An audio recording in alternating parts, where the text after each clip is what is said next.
ഉത്തര കൊറിയയുടെ ആക്രമണം തടയാൻ സംയുക്ത ആണവ പ്രതിരോധ മാർഗനിർദ്ദേശരേഖയിൽ ഒപ്പുവെച്ച് യുഎസും ദക്ഷിണ കൊറിയയും. വാഷിംഗ്ടണിൽ നാറ്റോ ഉച്ചകോടിക്കിടെ യുഎസ് പ്രസിഡന്റ് ജോ ബൈഡനും ദക്ഷിണ കൊറിയൻ പ്രസിഡന്റ് യൂൻ സോക് യോലും നടത്തിയ കൂടിക്കാഴ്ചയിലാണ് മാർഗനിർദ്ദേശരേഖ അംഗീകരിച്ചത്. ഇരു രാജ്യങ്ങളുടെയും പ്രതിരോധ വിഭാഗം തലവന്മാർ രേഖയിൽ ഒപ്പുവെച്ചു. ഉത്തര കൊറിയയുടെ ഭീഷണി ശക്തമായതോടെ ആണവായുധം പങ്കുവയ്ക്കുന്നതിന് കഴിഞ്ഞ വർഷം യുഎസും ദക്ഷിണ കൊറിയയും തമ്മിൽ സംയുക്ത ആണവ കൺസൾട്ടേറ്റീവ് സഖ്യം തുടങ്ങിയിരുന്നു. റഷ്യൻ പ്രസിഡന്റ് വ്ളാഡിമിർ പുടിൻ ഉത്തര കൊറിയ സന്ദർശിച്ചതിൽ മുന്നറിയിപ്പ് നൽകി യുഎസ് രംഗത്ത് വരികയും ചെയ്തിരുന്നു. റഷ്യ ഉത്തര കൊറിയൻ ആയുധങ്ങളും വെടിക്കോപ്പുകളും ഉപയോഗിക്കുന്നുവെന്ന അസംബന്ധമാണെന്നായിരുന്നു മോസ്കോയുടെ പ്രതികരണം. എന്നാൽ ജനുവരി 2-ന് റഷ്യൻ പ്രദേശത്ത് നിന്ന് വിക്ഷേപിച്ച് ഉക്രൈൻ നഗരമായ കാർക്കിവിൽ പതിച്ച മിസൈലിന്റെ അവശിഷ്ടങ്ങൾ ഉത്തര കൊറിയൻ ഹോക്സോങ് 11 സീരീസ് ബാലിസ്റ്റിക് മിസൈലിൽ നിന്നുള്ളതാണ് എന്ന് യുഎൻ നിരീക്ഷകർ കണ്ടെത്തിയിരുന്നു. റഷ്യയും ഉത്തര കൊറിയയും തമ്മിലുള്ള അടുത്ത സൈനിക ബന്ധം മേഖലയിൽ കൂടുതൽ അസ്ഥിരതയ്ക്ക് കാരണമാകുമെന്നും US deputy state secretary Kurt Campbell തന്റെ ദക്ഷിണ കൊറിയൻ പ്രതിനിധി കിം ഹോങ് ക്യുങ്ങിനെ അറിയിച്ചിരുന്നു.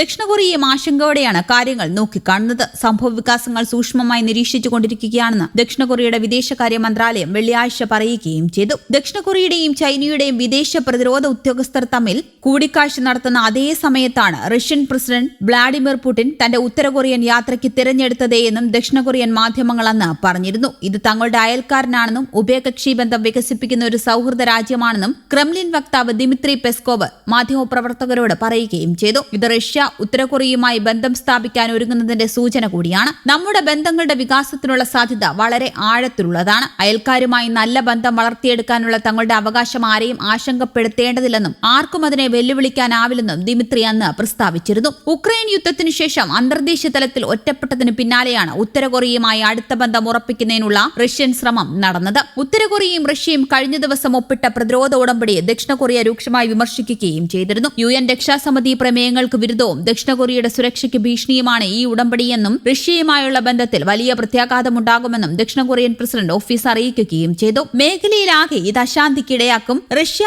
അധിനിവേശം നടത്തിയിട്ടുള്ള ഉക്രൈന് മാനുഷിക സഹായം മാത്രം നൽകി വന്നിരുന്ന നയം മാറ്റി ആയുധങ്ങൾ നൽകുന്നത് പരിഗണിക്കുമെന്നും അറിയിച്ചു. ആക്രമണമുണ്ടായാൽ സഹായത്തിനെത്തുമെന്ന നിബന്ധന ഉൾപ്പെടെയുള്ള ഉടമ്പടി റഷ്യൻ പ്രസിഡന്റ് വ്ളാഡിമിർ പുടിനും ഉത്തര കൊറിയയുടെ കിം ജോങ്ങിനും ഒപ്പിട്ടിരുന്നു. ഉത്തര കൊറിയ തുടർച്ചയായി ആണവ മിസൈൽ പരീക്ഷണം നടത്തുന്നതിനെ തുടർന്ന് മേഖലയിൽ അശാന്തി പടരുന്നതിനിടെയാണ് റഷ്യ ഉത്തര കൊറിയയുമായി സൈനിക ഉടമ്പടി ഒപ്പുവെച്ചതും. അതിനിടെ ഉത്തര കൊറിയൻ ഡ്രോണുകൾക്കെതിരെ ലക്ഷ്യമിട്ട് ലേസർ ആയുധം വികസിപ്പിച്ച ദക്ഷിണ കൊറിയ ലേസർ ആയുധത്തിന്റെ ഓരോ ആക്രമണത്തിനും ചിലവ് ഏകദേശം 2000 വോൺ മാത്രമാണ്. ബ്ലോക്ക് ഐ എന്ന് വിളിക്കപ്പെടുന്ന ലേസർ ആയുധത്തിന് ചെറിയ ആളില്ലാ വിമാനങ്ങളെയും മൾട്ടികോപ്റ്ററുകളെയും കൃത്യമായി ആക്രമിക്കാനും കഴിയും. 2-3 മിനിറ്റ് ഫോക്കസ് ചെയ്ത് യന്ത്രഭാഗങ്ങൾ കരിച്ചു കളയുകയാണ് ചെയ്യുകയെന്നും ദക്ഷിണ കൊറിയയുടെ ഡിഫൻസ് അക്വിസിഷൻ പ്രോഗ്രാം അഡ്മിനിസ്ട്രേഷന്റെ വാർത്താക്കുറിപ്പിൽ പറയുന്നുമുണ്ട്.